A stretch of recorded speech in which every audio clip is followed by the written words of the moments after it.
नमस्कार मित्रों। कश्मीर की ऊंची ऊंची बर्फ से ढकी पहाड़ियों के बीच बसा एक छोटा सा गांव था।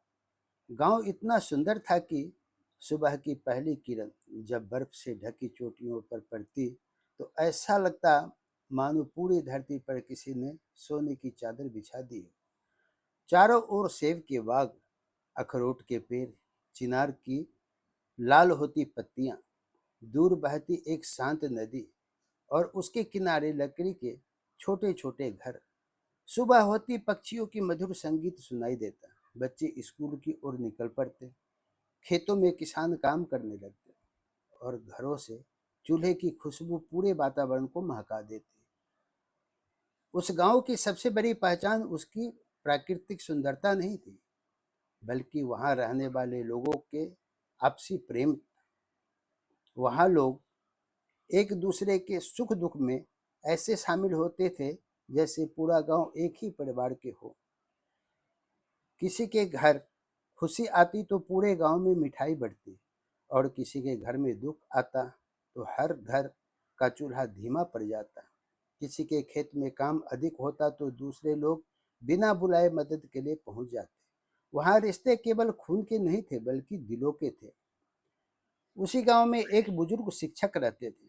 वर्षों तक उन्होंने सरकारी विद्यालय में बच्चों को पढ़ाया था।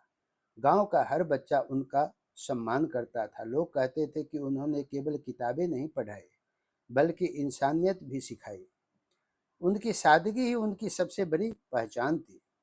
दीपावली आने वाली थी। पहाड़ों की ठंडी हवा में भी त्योहार की गर्माहट महसूस होने लगी थी। हर घर की सफाई चल रही थी। लोग अपने घरों को सजा रहे थे। बच्चे रंगोली की बातें कर रहे थे। महिलाएं मिठाई बना रही थी। हर ओर उत्साह था। उसी समय एक युवक को अपने कुछ जरूरी कागजों पर सरकारी सत्यापन करवाना था। गांव में सभी जानते थे कि शिक्षक बड़े ईमानदार और मददगार हैं, इसलिए वह सीधे उनके घर पहुंच गया। घर के बाहर पहुंचकर उसने आवाज लगाई, कोई उत्तर नहीं आया। उसने भीतर झांका तो एक दृश्य देखकर ठिठक गया। शिक्षक लकड़ी की ऊंची सीढ़ी पर खड़े होकर छत और दीवारों की सफाई कर रहे थे। हाथ में कपड़ा था। वे धीरे धीरे जाले साफ कर रहे थे। नीचे उनकी पत्नी खड़ी थी। कभी बाल्टी पकड़ती, कभी कपड़ा देती और कभी मुस्कुरा कर कहती, बस अब उतर जाइए, बाकी मैं कर लूंगी। लेकिन शिक्षक हंसकर फिर ऊपर चढ़ जाते। युवक ने सोचा, इतने बड़े शिक्षक, पूरे गांव के सम्मानित व्यक्ति, और घर में खुद सफाई कर रहे हैं। थोड़ी देर बाद शिक्षक नीचे नीचे उतरे, हाथ धोए और युवक को बैठक में ले गए। उन्होंने बड़े प्रेम से पूछा, बेटा कैसे आना हुआ? युवक ने कागज आगे बढ़ाते हुए कहा, कुछ दस्तावेजों पर आपके हस्ताक्षर और मोहर चाहिए थे। उन्होंने ध्यान से कागज देखे, हस्ताक्षर किए, मोहर लगाई और मुस्कुराते हुए वापस कर दिए। काम पूरा हो गया था, लेकिन युवक के मन में एक सवाल बार बार उठ रहा था। उसने संकोच से पूछा, एक बात पूछूं? शिक्षक मुस्कुराए, जरूर पूछो। युवक बोला, क्या भाभी जी आपसे घर का सारा काम करवाती है? मैंने आपको ऊपर सीढ़ी पर सफाई करते देखा था। शिक्षक कुछ क्षण चुप रहे, फिर उनके चेहरे पर एक ऐसी मुस्कान आई जिसमें वर्षों का अनुभव और प्रेम दोनों की दिखाई देने लगी। उन्होंने धीरे से कहा, नहीं बेटा, ऐसा बिल्कुल नहीं है। सच तो यह है कि वह मुझे यह काम करने ही नहीं देती। कई बार कहती है कि तुम बैठो, मैं कर लूंगी, लेकिन मैं जानबूझकर यह काम अपने हाथ में ले लेता हूँ। युवक ने आश्चर्य से पूछा, लेकिन क्यों? उन्होंने खिड़की से बाहर पहाड़ों की ओर देखते हुए कहा, तुम्हारी भाभी अब पहले जैसी फुर्तीली नहीं रही। उम्र बढ़ गई है, शरीर भी पहले से भारी हो गया है। जब वह सीढ़ी पर चढ़ती है, मेरा दिल धड़कने लगता है। मुझे डर लगता है कि कहीं उनका पैर फिसल गया तो, अगर उन्हें कुछ हो गया तो मेरा घर केवल खाली नहीं होगा बल्कि पूरी दुनिया उजड़ जाएगी। कमरे में कुछ क्षणों के लिए गहरा मौन छा गया। उन्होंने आगे कहा, लोग समझते हैं कि घर का काम कर रहा हूँ, लेकिन सच यह है कि मैं अपनी दुनिया की रक्षा कर रहा हूँ। यह सुनते ही युवक की आंखें झुक गई। शिक्षक बोले, बेटा, शादी केवल साथ रहने का नाम नहीं है। शादी उस डर का नाम है जिसमें इंसान हर समय यही सोचता है कि जिसे मैं सबसे अधिक चाहता हूँ उसे कभी कोई तकलीफ न हो। उन्होंने मुस्कुराकर पत्नी की ओर देखा। पत्नी भी मुस्कुरा रही थी। उन दोनों की आंखों में कोई दिखावा नहीं था, वहां केवल वर्षों का विश्वास था। शिक्षक बोले, लोग अक्सर पूछते हैं कि प्यार क्या होता है। मैं कहता हूँ, जब तुम्हें किसी के दर्द से पहले अपना दर्द छोटा लगने लगे, वही प्यार है। जब किसी के गिरने का डर तुम्हें खुद सीढ़ी पर चढ़ा दे, वही प्यार है। युवक वहां से निकल गया, लेकिन उसके भीतर कुछ बदल चुका था। वह पूरे रास्ते सोचता रहा, क्या वह केवल डर था? क्या वह केवल जिम्मेदारी थी, या वह प्रेम था? फिर उसे महसूस हुआ कि वह प्रेम था, लेकिन ऐसा प्रेम जिसमें अधिकार कम और परवाह अधिक थी। कुछ दिनों बाद गांव में एक घटना हुई। एक बुजुर्ग महिला खेत से लौटते समय फिसल गई। पूरा गांव दौड़ पड़ा। किसी ने डॉक्टर बुलाया, किसी ने दवा लाई, किसी ने खाना बनाया, किसी ने रात भर उनके घर बैठकर सेवा की। तब युवक ने देखा कि उस गांव में केवल पति पत्नी ही नहीं, पूरा समाज एक दूसरे के लिए डरता है, डरता था। उन्हें डर था कि कहीं किसी की आंख में आंसू न आ जाए। यही डर उस गांव को परिवार बनाता था। धीरे धीरे युवक ने अपने घर में भी छोटी छोटी बातें बदलनी शुरू कर दी।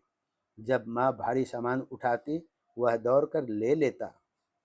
पिता धूप में काम करते तो उनके लिए पानी लेकर पहुंचा देता। पत्नी रसोई में घंटों खड़ी रहती तो वह चुपचाप सब्जियां काट देता। बच्चा सीढ़ियों पर दौड़ता तो उसे प्यार से पकड़ लेता। अब वह समझ चुका था कि प्रेम केवल शब्द नहीं है। प्रेम वह हाथ है जो गिरने से पहले पकड़ ले। प्रेम वह आवाज है जो पूछती है, थक तो नहीं गए। प्रेम वह नजर है जो बिना बोले समझ जाती है कि सामने वाला दुखी है। समय बीतता गया। एक दिन गांव के स्कूल में बच्चों को संबोधित करते हुए शिक्षक ने एक बात कही, जिसे सुनकर सबकी आंखें नम हो गई। उन्होंने कहा, बच्चों, जीवन में बड़ा घर मत बनाना, बड़ा दिल बनाना। बड़ी गाड़ी मत खरीदना, बड़े संस्कार कमाना। पैसा बहुत लोग कमा लेते हैं, लेकिन ऐसा परिवार बहुत कम लोग बना पाते हैं जहां हर सदस्य दूसरे की चिंता अपने से पहले करते हैं। उन्होंने आगे कहा, जिस घर में लोग यह सोचकर काम करते हैं कि कहीं दूसरे को तकलीफ ना हो, वहां भगवान बिना बुलाए रहने आ जाते हैं।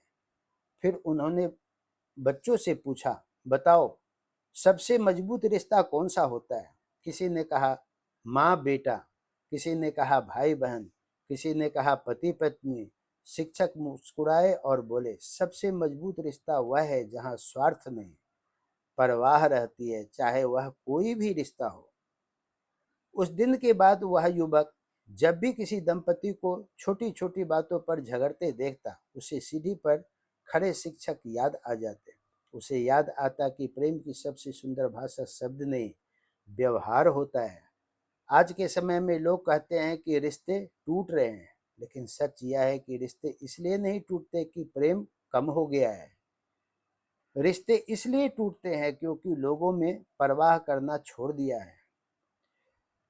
हर कोई चाहता है कि सामने वाला उसकी चिंता करे, लेकिन बहुत कम लोग यह सोचते हैं कि मैं किसी की चिंता कर रहा हूँ। जब परिवार में हर व्यक्ति केवल इतना सोचने लगे कि मेरे कारण किसी अपने को तकलीफ न हो, तब घर स्वर्ग बन जाता है।